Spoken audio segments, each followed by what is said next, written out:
Russian president Vladimir Putin Indian പ്രധാനമന്ത്രി നരേന്ദ്രമോദിയെ വിളിച്ചിട്ട് പൂർണ്ണമായ സപ്പോർട്ട് വാഗ്ദാനം ചെയ്തത് സത്യത്തിൽ പാകിസ്ഥാനെ ഞെട്ടിച്ചിരിക്കുകയാണ്. ചൈനയുമായിട്ടുള്ള സൗഹൃദത്തിന്റെ ആ ഒരു മറവില് ചൈനയെ ഉപയോഗിച്ചുകൊണ്ട് റഷ്യയുടെ മേൽ പ്രഷർ ചെലുത്തിക്കൊണ്ട് ഇന്ത്യയെ തിരിച്ചടിയിൽ നിന്ന് പിന്തിരിപ്പിക്കാൻ സാധിക്കുമെന്നുള്ള പാകിസ്ഥാന്റെ മോഹങ്ങളാണ് പൊലിഞ്ഞുപോയത്. റഷ്യയുടെ വിദേശകാര്യമന്ത്രിയായിട്ടുള്ള സെർജി ലാവ്റോവ് ഈ ഇന്ത്യ പാകിസ്ഥാൻ വിഷയത്തിലൊക്കെ ഞങ്ങൾ ഇടപെടാം, ഞങ്ങൾ മധ്യസ്ഥത വഹിക്കാം എന്നൊക്കെ പറഞ്ഞിരുന്നു. പാകിസ്ഥാന്റെ ആവശ്യം കേട്ടപ്പോൾ ഒരു മര്യാദയുടെ പുറത്ത് പറഞ്ഞതെന്നാണ് ഇപ്പോൾ മനസ്സിലാവുന്നത്. പ്രശ്നപരിഹാരത്തിന് ഇടപെടണം എന്ന് നിരന്തരമായിട്ട് പാകിസ്ഥാൻ ആവശ്യപ്പെട്ടുകൊണ്ടിരുന്ന ആ റഷ്യ ഇപ്പോ ഇന്ത്യക്ക് പൂർണ്ണ പിന്തുണയാണ് നൽകുന്നത്.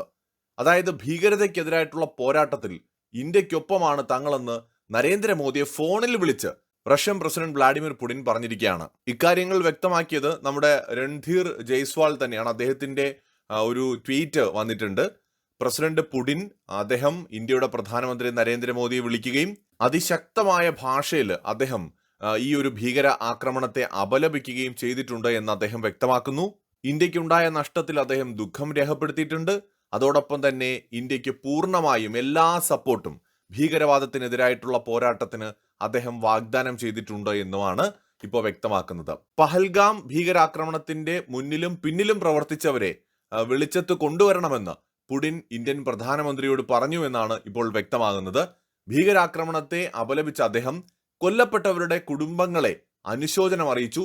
റഷ്യയുടെ ഏറ്റവും നല്ല സുഹൃത്താണ് ഇന്ത്യയെന്നും ഭീകരതയ്ക്കെതിരായിട്ടുള്ള പോരാട്ടത്തിൽ കൈകോർക്കുമെന്ന ഉറപ്പും അദ്ദേഹം നൽകിയിട്ടുണ്ട്.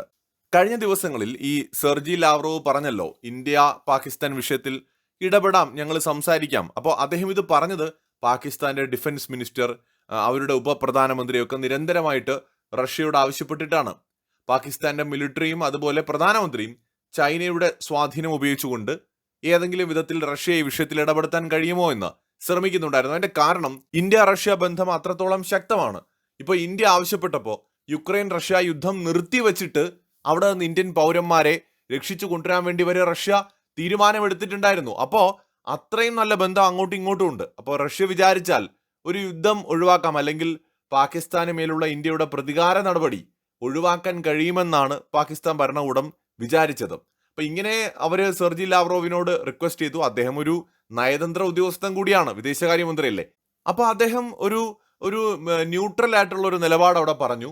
ഇതിന് തൊട്ടു പിന്നാലെ പാകിസ്ഥാൻ മാധ്യമങ്ങൾ എന്ത് ചെയ്തു എന്ന് വെച്ചാൽ ഭയങ്കരമായിട്ട് വാർത്ത കൊടുക്കാൻ തുടങ്ങി. ഇതാ റഷ്യ പാകിസ്ഥാനൊപ്പം, റഷ്യയും ചൈനയും പാകിസ്ഥാനൊപ്പം, ഇന്ത്യക്ക് തിരിച്ചടി എന്നൊക്കെ പറഞ്ഞുകൊണ്ട് പതിവ് തള്ളു പരിപാടി തുടങ്ങി. ഇവരെ കുറെ വ്യാജ വാർത്തകൾ കഴിഞ്ഞ ദിവസങ്ങളിൽ കൊടുത്തുകൊണ്ടിരിക്കുകയാണ് പാകിസ്ഥാൻ മാധ്യമങ്ങൾ. അക്കൂട്ടത്തിൽ ഒന്നായിരുന്നു ഇത്. ഇപ്പൊ എന്ത് പറ്റിയെന്ന് വെച്ചാൽ റഷ്യൻ പ്രസിഡന്റ് പുടിൻ തന്നെ ഇന്ത്യൻ പ്രധാനമന്ത്രിയെ വീണ്ടും വിളിച്ച് പൂർണ്ണമായ പിന്തുണ വാഗ്ദാനം ചെയ്തിരിക്കുകയാണ്. എന്ന് മാത്രമല്ല, പുടിനെ നരേന്ദ്രമോദി ഇന്ത്യയിലേക്ക് ക്ഷണിച്ചിരിക്കുകയാണ്. ഇന്ത്യയിൽ നടക്കുന്ന വാർഷിക ഉച്ചകോടിയിലേക്കാണ് പ്രധാനമന്ത്രി പുടിനെ ക്ഷണിച്ചിരിക്കുന്നത്. അപ്പോൾ റഷ്യയെ ഒപ്പം നിർത്താനുള്ള ഈ ഒരു പാകിസ്ഥാന്റെ തീവ്രമായ ശ്രമം പരാജയപ്പെടുന്ന ഒരു കാഴ്ചയാണ് നമ്മൾ കാണുന്നത്. ഇത് പാകിസ്ഥാനെ വീണ്ടും ആശങ്കയുടെ നെറുകയിൽ എത്തിച്ചിട്ടുണ്ട്. കാരണം ഇന്ത്യ ഓൾറെഡി കടുത്ത നിലപാടുകൾ എടുത്ത് മുന്നോട്ട് പോവാണ്. ലോകത്ത് ഇന്ന് പാകിസ്ഥാനെ സപ്പോർട്ട് ചെയ്യുന്ന, തുറന്ന് സപ്പോർട്ട് ചെയ്യുന്ന ഒരു രാജ്യം ചൈന മാത്രമാണ്. പിന്നിൽ നിന്ന് തുർക്കി സപ്പോർട്ട് ചെയ്യുന്നുണ്ട്.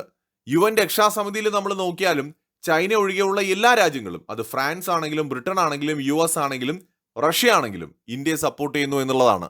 എന്നാൽ ചൈന മാത്രമാണ് ഇപ്പോ പാകിസ്ഥാനെ പരസ്യമായി സപ്പോർട്ട് ചെയ്യുന്നത്. അതിന് ഒരുപാട് കാരണങ്ങളുണ്ട്, എല്ലാവർക്കും അറിയാം. ഇന്ത്യയുടെ തകർച്ച ഒരുപോലെ ആഗ്രഹിക്കുന്ന രണ്ട് രാജ്യങ്ങളാണ് നിലവിൽ പാകിസ്ഥാനും ചൈനയും. അപ്പൊ അതുകൊണ്ട് തന്നെ അവര് ഇന്ത്യക്കെതിരായിട്ടുള്ള കാര്യങ്ങളിൽ ഒരേ മനസ്സോടെ പ്രവർത്തിക്കും. പക്ഷേ ഇന്ത്യയുടെ ഇന്നത്തെ സ്വാധീനം, ആഗോളതലത്തിലെ സ്വാധീനം, അത് ചൈനയ്ക്കും പാകിസ്ഥാനും എത്തിപ്പിടിക്കാൻ പറ്റുന്നതിനും അപ്പുറമാണ്. മറ്റൊരു വീഡിയോയുമായി വീണ്ടും വരാം.